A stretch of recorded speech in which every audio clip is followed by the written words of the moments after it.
Students, उम्मीद करता हूँ कि आप खैरियत से होंगे। आज जो मैं मैथमेटिक्स क्लास 9 का टॉपिक डिस्कस कर रहा हूँ, हमारा चैप्टर नंबर 1 है मैट्रिसेस। उसमें जो है लास्ट टाइम हमने कुछ ऑर्डर के हवाले से पढ़ा था कि what is the order of the matrix, any matrix. तो आज हम जो है नेक्स्ट अपनी एक्सरसाइज पे जाएंगे और एक्सरसाइज के क्वेश्चंस को डिस्कस करते हुए साथ साथ मैथमेटिक्स की हम टाइप्स को भी डिस्क्राइब करेंगे। तो यहाँ पे हम चले जाते हैं स्टूडेंट्स एक्सरसाइज 1.1 में। एक्सरसाइज आज हमारे पास जो डेट है वो है हमारे पास 22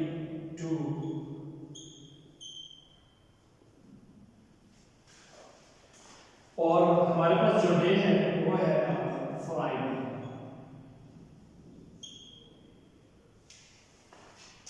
टॉपिक हमारे पास है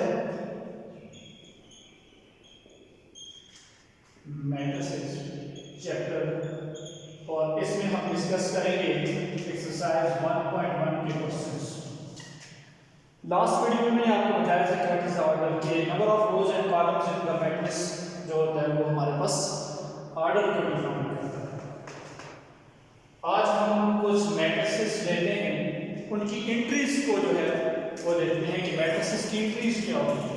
मैं आपको एग्जांपल देता हूँ। फॉर एग्जांपल यहाँ पे आपके पास एक मैट्रिक्स ए है जिसमें 1 2 3 4 5 6 7 8 9 ये आपके पास एक मैट्रिक्स है। अभी इस मैट्रिक्स की एंट्रीज के बारे में बात करते हैं कि इन मैट्रिसेस की एंट्रीज क्या होती है। बच्चे जो फर्स्ट एंट्री होती है हमारे पास वो ये A1 टेल यू पहला first row and first column, then first row and second column, and then first row and third column, then second row first column, second row second column and second row third column. फिर हमारे पास third row first column and third row second column and third row third column.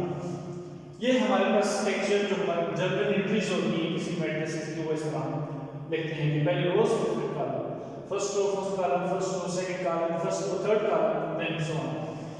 तो आज जो हमारा exercise का question number 3 है वो भी इसी से रिलेटेड है। Exercise 1.1 question number 3। Question number 3 के अंदर हमारे पास है बच्चे क्वेश्चन नंबर 3। इसमें हमारे पास जो गिवन है वो एक मैट्रिक्स दिया हुआ है। If A is equals to matrix 3 2 minus 4 3 2 minus 4 minus 2 5 minus 2 5 0 2 minus 3 2 minus 3 1 4 5 6। ये हमारे पास एक मैट्रिक्स गिवन है। इसमें उसने पूछा हुआ है हमारे पास गिवन है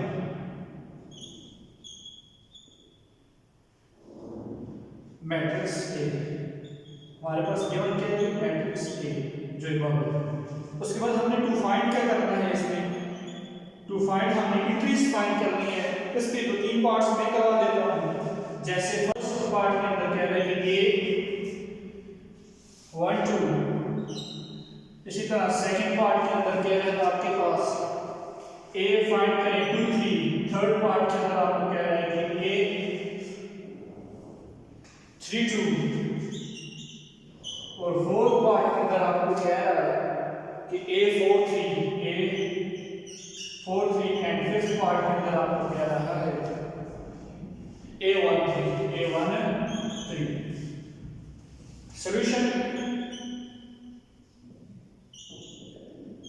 सॉल्यूशन में जो हमारे पास सबसे पहले एस गिवन जो हमें क्वेश्चन गिवन है उसको लिख लेते हैं। एस गिवन जो आपको मैट्रिक्स गिवन है मैट्रिक्स ए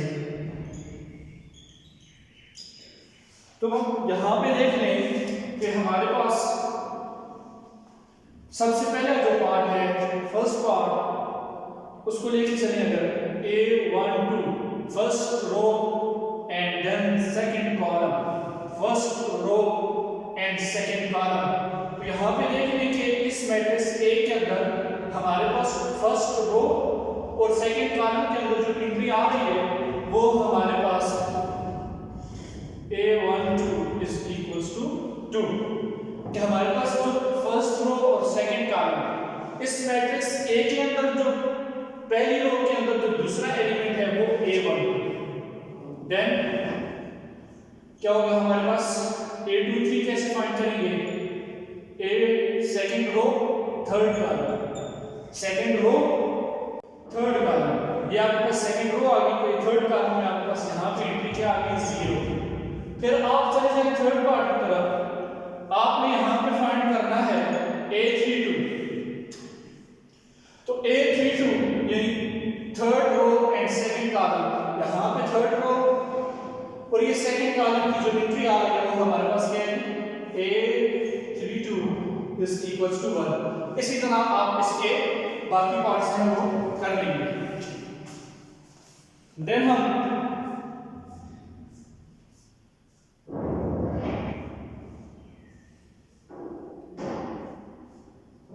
इसी तरह जो है इसका लास्ट पार्ट है उसमें वो कह रहा है आपको डिफाइन करें A33, लास्ट को मैं करा देता हूं, लास्ट उसमें 6 पार्ट है, A33 फाइंड करें, यानी third row and third column, यहाँ पे third row and third column, ये वाली third row and third column कि A33 is equals to 5। उम्मीद करता हूँ इसमें कोई कंफ्यूजन नहीं होगी आपको, क्योंकि ये सिंपल सी इंक्रीज है, सिर्फ हम इंक्रीज के नाम बता, इंक्रीज जो है उनकी जो इस जनरल इंक्रीज के अगेंस्ट जो यहाँ पे नंबर्स आ रहे हैं उनके वैल्यूज हैं यहाँ पे डिस्क्राइब करें। क्वेश्चन में सिर्फ यही जो है वो पूछा गया कि आप जो है इन इंक्रीज के बारे में हमें बताएं। तो ये आपका क्वेश्चन नंबर 3 एक्सरसाइज 1.1 से रिलेटेड है। अभी जो है कुछ टाइप्स को मैं डिस्क्राइब कर देता हूं जो हमें आगे चल के भी काम आएंगी कि what is row matrix, what is column matrix, square matrix. सबसे पहले हम देख लेते हैं यहीं पे रो मैट्रिक्स,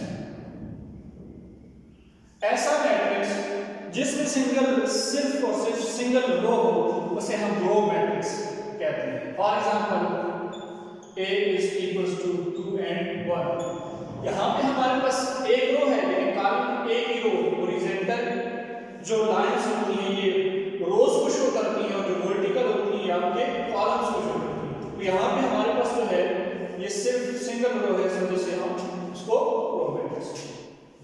फिर कॉलम मैट्रिक्स कि ऐसा मैट्रिक्स जिसमें सिर्फ और सिर्फ आपके पास सिंगल कॉलम, सिर्फ एक ही कॉलम, रो जितनी भी हो लेकिन कॉलम एक हो। यहाँ पे जैसे एक कॉलम है लेकिन रोज 2 है। इसी तरह अगर एग्जांपल ले लें सी, यहाँ पे कॉलम एक है लेकिन रोज कितनी है 3। तो ये बात याद रखनी है कि कॉलम मैट्रिक्स के अंदर सिर्फ जो नेसेसिटी कंडीशन है वो आपके पास ये है कि सिर्फ सिंगल कॉलम होना चाहिए। रो मैट्रिक्स के अंदर आपके पास सिर्फ सिंगल रो होनी चाहिए। देन हम डिस्कस कर लेते हैं square matrix D, rectangular matrix. तो हमारे पास जो स्क्वायर मैट्रिक्स होती है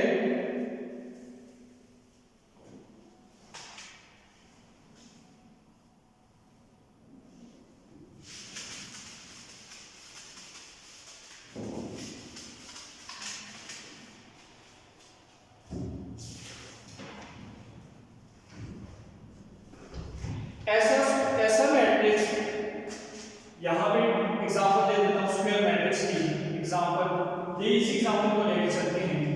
ऐसा मैट्रिक्स जिसमें number of rows and number of columns, number of rows is equals to number of columns, कि number of rows equals to number of columns, ऐसे matrix को हम स्क्वायर मैट्रिक्स कहेंगे।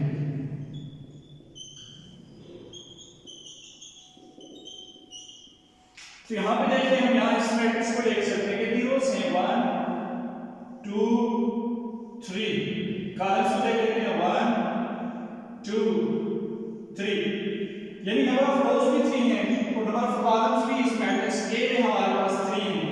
इस वजह से इस मैट्रिक्स को हम क्या कहेंगे, ये जो मैट्रिक्स है ये हमारे पास स्क्वायर मैट्रिक्स है। अभी हम चले जाते हैं रेक्टेंगुलर मैट्रिक्स क्या चीज है।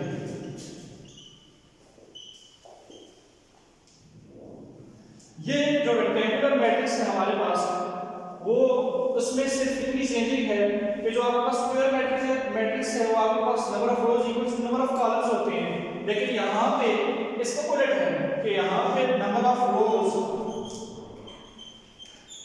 Not equals to number of column,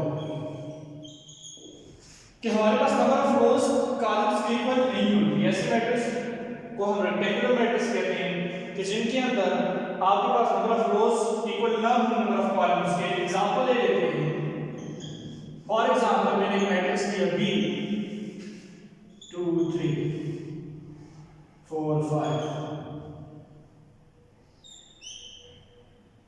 6 7, यहां पे हमारे पास अगर काउंट करें तो नंबर ऑफ रोज कितनी है 1 2 3, नंबर ऑफ रोज आपके पास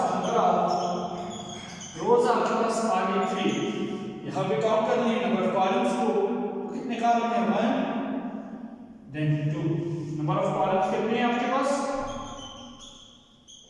2। तो ये इस कंडीशन को सेटिस्फाई कर गया, तो दैट इज व्हाई ये हमारे पास जो b है ये हमारे पास रेक्टेंगुलर मैट्रिक्स, b हमारे पास रेक्टेंगुलर मैट्रिक्स आ गया।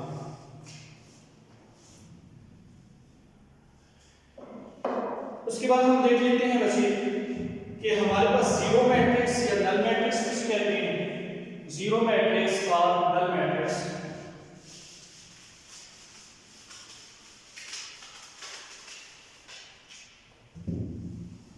सिंपल डेफिनेशन है, ए पार्ट में जीरो और नल मैट्रिक्स ऐसा मैट्रिक्स जिसकी तमाम एंट्रीज हमारे पास क्या हो, जीरो हो। फॉर एग्जांपल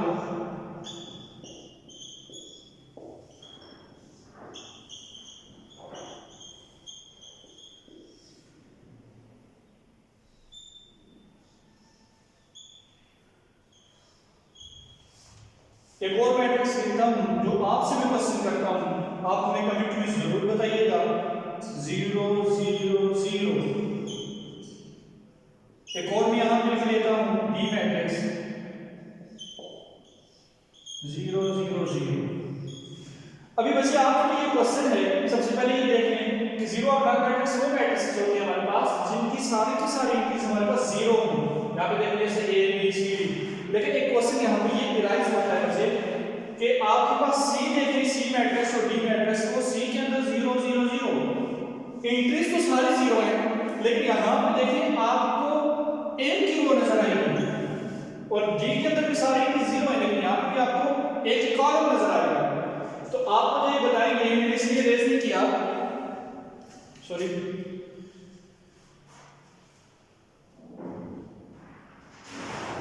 ये मैंने इसलिए रेज नहीं किया कि आप मुझे डिफरेंस बताएंगे कि इसका रो, इसको एक ही बार हम उसको रो मैट्रिक्स क्यों नहीं कहते, रो मैट्रिक्स।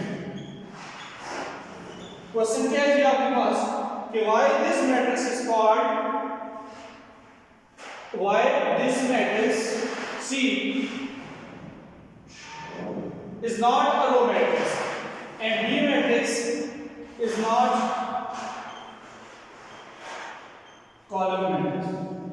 आप हमें कमेंट में जरूर बताइएगा कि जो इसमें देखिए सारी चीजें होंगी लेकिन एक ही रो है, उसको रो मैट्रिक्स क्यों नहीं कहते या कॉलम जीरो मैट्रिक्स क्यों कहते हैं, तो डिफरेंस है तो आप कमेंट में जरूर बताएं ताकि है हम अपने नेक्स्ट फॉरवर्ड जो है अपनी लेके चलेंगे कि कंसेप्ट क्लियर है कि नहीं।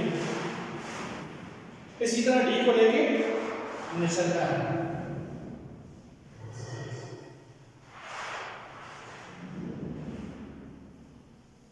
अच्छा, इसके बाद जो इसकी एक और टाइप है उसको डिस्कस कर लेते हैं। ये उम्मीद करता हूँ आपको ये क्वेश्चन समझ आ गई है। इसको जरूर कमेंट में बताएं कि जो सी मैट्रिक्स है सारी इंटीज जीरो है उसको हम जीरो मैट्रिक्स कहते हैं या रो मैट्रिक्स कहेंगे, कोई डिफरेंस है तो बता सकते हैं, कमेंट में जरूर बताएं। मैं यहाँ पे मैट्रिक्स लिखता हूँ, एग्जाम्पल ले लेते हैं कोई भी।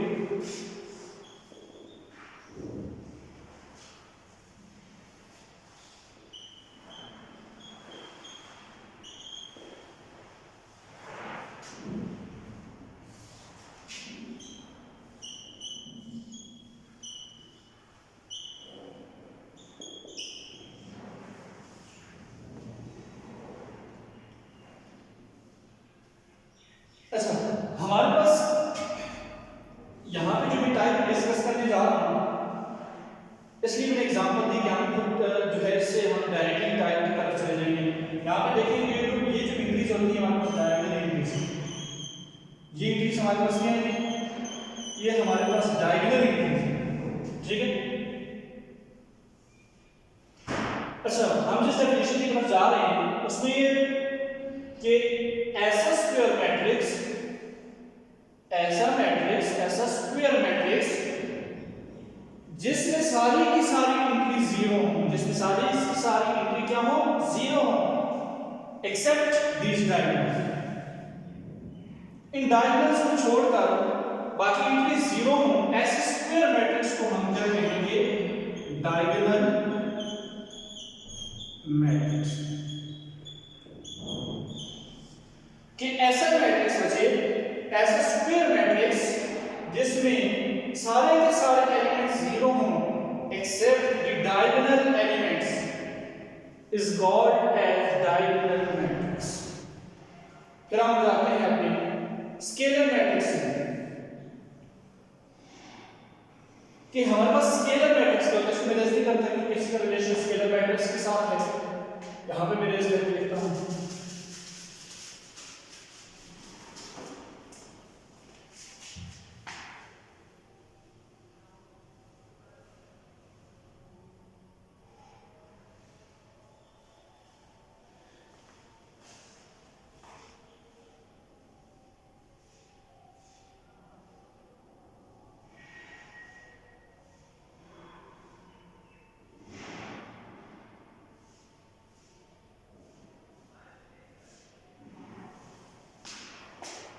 वैसे ये रिलेशन आपको बताना चाह रहा हूं कि यहां पे हमारे पास डी एफ उसके बाद जो टाइप आ गया स्केलर मैट्रिक्स। इसी की एग्जांपल लेके चलते हैं।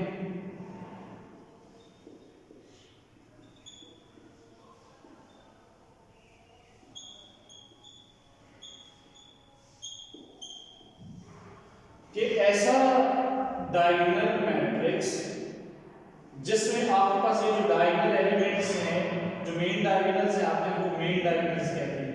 ये सारे मेन डायगोनल्स की एंट्रीज हैं वो सेम, क्या हो, सेम हो। तो ऐसे मैट्रिक्स को हम क्या कहेंगे, स्केलर मैट्रिक्स। यहां पे देखिए 1 1 सेम है, 3 3 3 diagonal elements main diagonal same है, ऐसे मैट्रिक्स को हम क्या कहेंगे, स्केलर मैट्रिक्स। ये इसकी होगी थी हमारे पास टाइप्स कि हमारे पास स्केलर मैट्रिक्स क्या होता है, जिसमें मेन डायगोनल्स की entries, main diagonal entries are same and all other entries are zero and all other entries are zero। कि हमारे पास जो मेन डायगोनल के ऊपर एलिमेंट्स होंगे वो सेम होंगे। जैसे यहाँ पे 1 1 मेन डायगोनल 3 3 3, तो ये हमारे पास तीनों जो डायगोनल एलिमेंट्स हैं सेम है, बाकी एंट्री जीरो है, तो ऐसे मैट्रिक्स को क्या कहेंगे, स्केलर मैट्रिक्स। तो यहाँ से क्वेश्चन अराइज होता है बच्चों, जो आपकी तरफ मेरा क्वेश्चन है आप कमेंट में जरूर बताएं कि what is the difference between diagonal matrix and scalar matrix. What is, अब मैं क्वेश्चन को रिपीट करता हूं कि what is the difference between diagonal matrix and scalar matrix. ये मेरा आपकी तरफ क्वेश्चन है, कमेंट में जरूर बताएं कि इनके अंदर डिफरेंस क्या है, कि स्केलर मैट्रिक्स और डायगोनल के अंदर क्या डिफरेंस है। ये आपकी तरफ का जो क्वेश्चन है उसको जरूर कमेंट में बताएं, शेयर करें। सर स्केलर को दोबारा डिफाइन कर दें। हमारे पास स्केलर मैट्रिक्स क्या होता है कि आपके पास जो मेन डायगोनल्स होते हैं उसकी जो एंट्रीज होती हैं वो सेम है।